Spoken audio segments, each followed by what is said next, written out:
Hello and welcome to my home studio. You join me today for a really special screen printing tutorial as part of Medway Print Festival 2020 lockdown funded by Medway Council. This tutorial is inspired by Dickens' 150 celebrations and I'm going to show you how to use materials that you might already have at home to make a screen and to be able to print Victorian typography that was popular during Dickens' day. Start by making your screen. You'll need muslin or a plain net curtain, a pair of scissors, a pen or a pencil and an embroidery hoop. Lay the net curtain or muslin down flat, place your hoop on top and just at 2 fingers width, just roughly mark around. Cut around the hoop.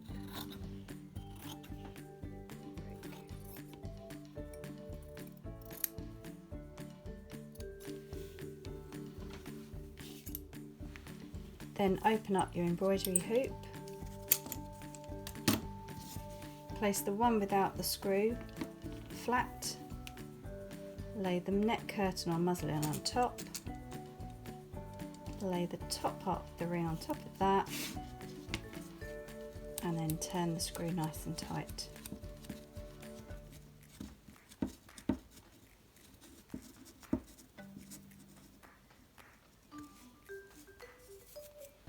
Pull the net curtain all the way around. This fabric needs to be nice and tight for the screen print to work. Screen printing is known as a resist printing technique. That means you need to use something, in this case a stencil, to resist or stop the ink from getting through the screen and onto what you're printing onto. So with our designs ready, let's make those stencils. The best type of paper to use for your stencil is plain newsprint, like the stuff that they wrap your fish and chips up in. But if you can't get hold of that, then it is also okay to use the cartridge paper that you've printed your image onto, or even greaseproof paper if you want to trace it straight from the screen. These two are okay, but I would definitely highly recommend trying to get hold of some newsprint if you can, because these two types of paper can make your print bleed. Whatever you decide to use, make sure that the image is roughly in about the middle of the piece of paper. That's going to leave us enough room either side and around the top and the bottom for the ink to go. It's also a good idea at this point, if you've traced your image, just to mark where the ink's going to go. So these are the bits that are going to take the colour, and we just want to mark those so that we can make sure we know which bits we need to keep and which bits we need to take out of the stencil. You can use a craft knife or a pair of scissors to cut out your stencil. I like to use both depending on which parts I'm going to cut out. If you're using a craft knife, then just a few tips. Number 1, make sure the blade's very sharp. Number 2, you're actually cutting with the first couple of millimetres of the blade. So when you cut, make sure that you keep the knife nice and low. Don't hold it like a pen or a pencil, because if you cut with the tip of the blade, then you end up ripping the paper. But cutting with the first couple of millimetres, keeping the knife nice and low, you get a nice, clean, sharp line.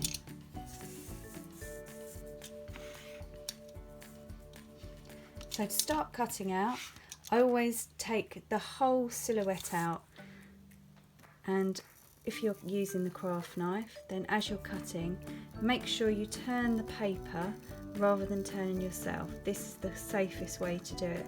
So as I get to the end of the finger, I turn the paper and then come around the corner, keeping that knife nice and low, using the first couple millimetres of the blade to cut the paper.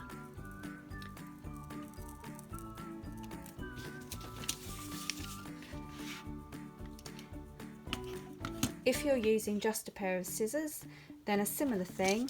I'm going to cut out the silhouette first off, but you need to start just by folding the paper, making a nick in it, and then using the scissors to cut right up to the edge, and then cut your shape out like that.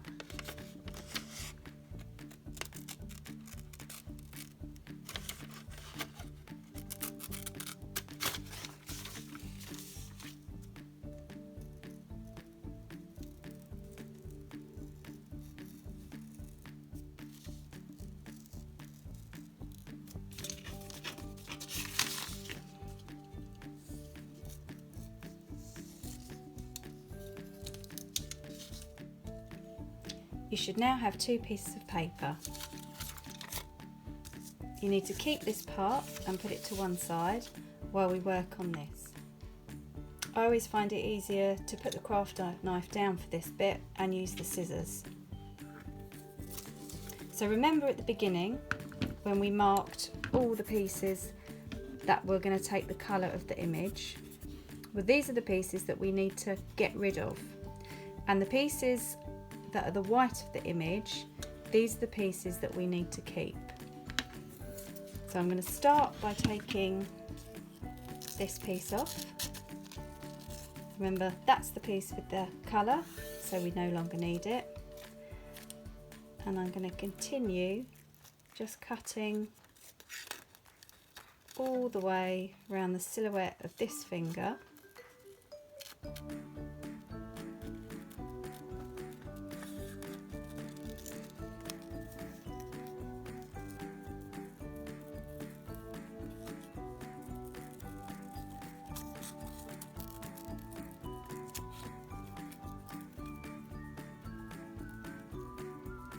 And then I'll just use the craft knife to take out that small circle in the middle.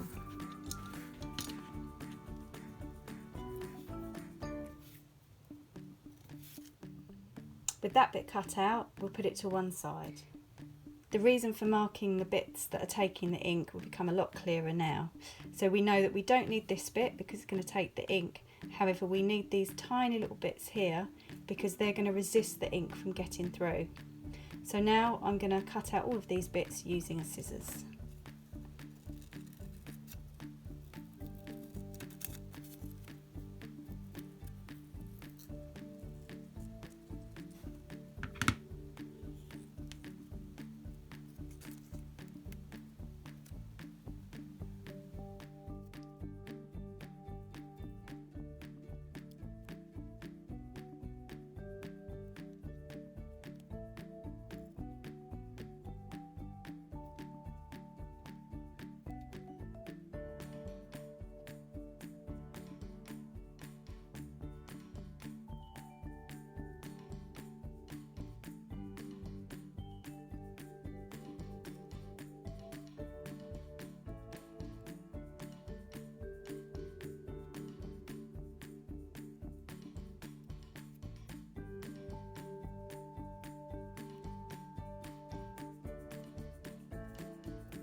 Just to make sure we've got all the pieces that we need for our stencil, now's a good time to double check.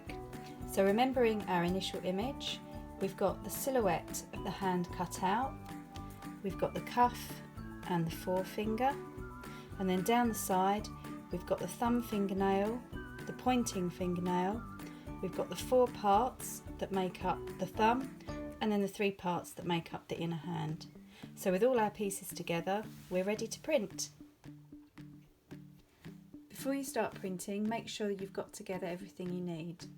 What you're printing onto, I'm printing onto paper, your paint, your store card or credit card, that's going to act as your squeegee, your stencil, and finally your screen.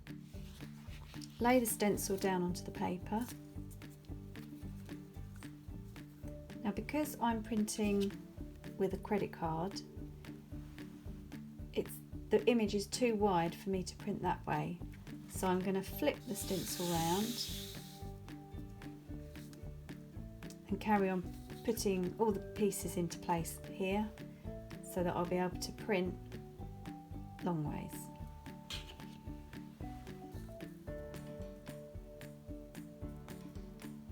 So very carefully place all the small bits onto your stencil.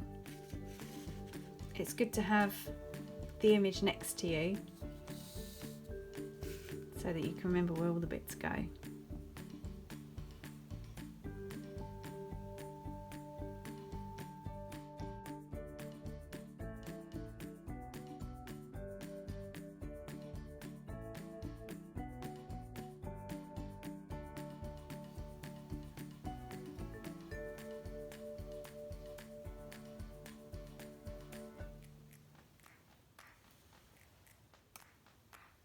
Like with so many forms of printing, all the work is in the preparation, and screen printing is no different.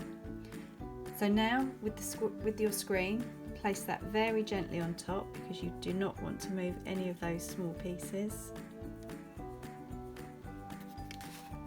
Take your paint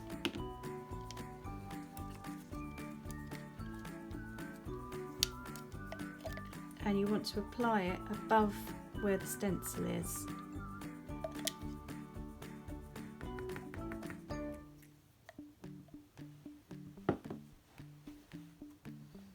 Checking that your paint is wider than your image. Take your card, put it above the paint and at an angle just off of 45 degrees.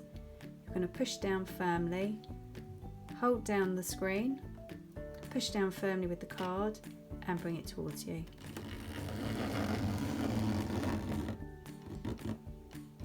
I'm just going to pick it up and just once more over. Put the card to one side. Then you're going to pick up the stencil and the screen together while holding down the paper that you're printing onto. So 1, 2, 3.